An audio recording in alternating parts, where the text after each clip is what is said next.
John, we appreciate it. John Dagys. I'm going to screw up your name all show long. I know that, man, for no doubt. So I appreciate you coming on with us. And I know you got some big stories here because the 24-hour Le Mans have some huge headlines coming into this thing, and we're going to talk about that. Welcome to Race Day on Fox Sports Radio, my man. Thanks, Rob. Thanks for having me. Hey, not a problem. Let's get into it right away. The Peugeots, the Audis. This is the big battle so far that we've seen. Anytime you go to the 24 Hours of Le Mans, for that matter, any of these races, it always seems to be these two big cars battling it out. Yeah, definitely. These two diesel juggernauts have been going at it for the last 3 years. Peugeot won their first 24 Hours of Le Mans last year, and were able to pull it out over Audi, and they went on to win the Petit Le Mans last year as well, and the Sebring 12 Hours. So they've been the dominant car as of late in the major endurance classics, and Audi's come back with a new version of their R15.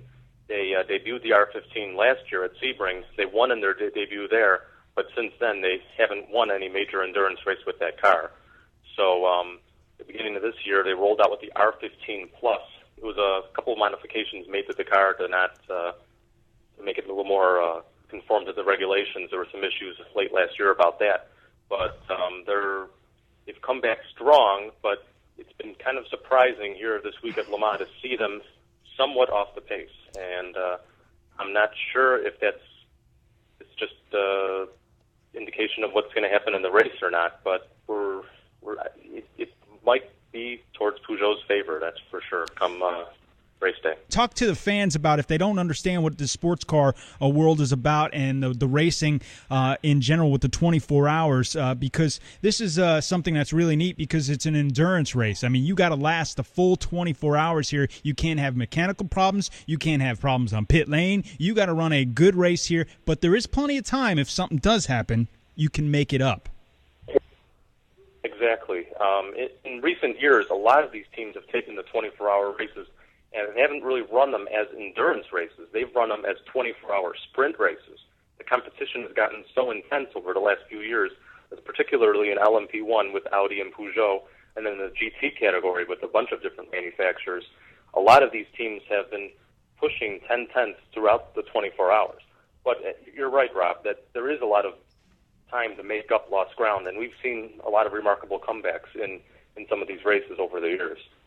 Well, John Dagys joins us on the phone, sports car racing reporter for Speed.com. Appreciate you coming on with us. You're joined via Skype right now from Le Mans, and let's talk about the GT class there. I know we had somebody on the pole there, but that time was disallowed, and now the Corvettes will start 1 and 2. Let's talk about that. Yeah, quite interesting. Two-time and defending class winners, Risi Competizione, they were quick all session long on Wednesday. Jimmy Bruni turned a very fast lap, the 3:59, breaking the 4-minute barrier on Wednesday, and didn't improve at all on Thursday, but he didn't need to. He held the pole through the rest of the day. However, right after the race, they had post-race technical inspection, and the car was found to have an illegal gurney flap on the rear wing. It ended up being 2 millimeters too short, and the time has been disallowed. So they're going to be starting in the rear of the field, and that's promoted the two Corvettes to start 1-2 in the race. Now, we've seen the Corvettes this year. They've had a lot of trouble on their own, taking themselves out. Problems on pit lane. Have they got their act together? I mean, are they ready for this race? All roads lead to Le Mans, and I think that Corvette is ready.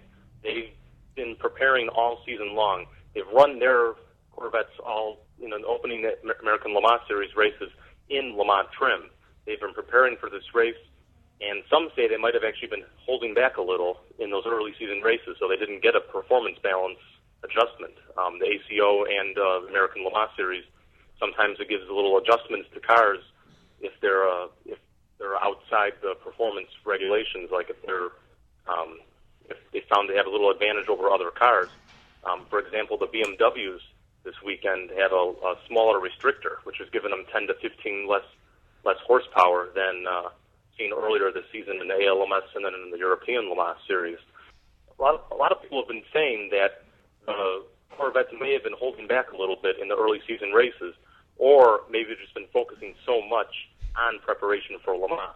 And this is their 50th anniversary here at Le Mans. The first Corvette that raced here was in 1960 and also won its class. So wouldn't that be something if they end up getting the victory at Sunday at 3 o'clock? Well, always proud, and it's a pleasure to read some of your articles that you guys put up on Speed.com. Sports car racing reporter John Dagys joins us on the phone from Skype Le Mans, and I appreciate your time today. What do you expect during this? I mean, is this a Peugeot's race to lose, and then in GT class, the Corvettes basically got to hold the field off, and it's their win as well? Do you think those are the two predictions that could be made at the beginning of this, or is it so close nowadays that really there can't be a prediction for this race?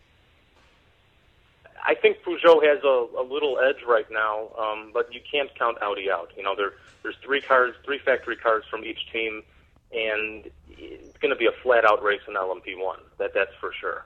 My money's on Peugeot right now, but that could very well change. In GT2, Corvettes have been strong, but then you also have Risi Competizione. You have a couple other Ferraris from Europe, and you have a couple Porsches. But it's been surprising to see the Porsches haven't been as quick as they used to, as they usually are here at Le Mans. Maybe they're having some difficulty. I don't know. But in GT2, you have 17 different cars and 7 manufacturers. So it's an all-out war over there. So my money is on either Corvette or Risi Competizione. Risi's going to be starting at the rear of the field, but that really doesn't mean a whole lot for a 24-hour race. As long as they put in the first good couple stints, stay out of trouble, I think that they should be one of the favorites for the win for sure.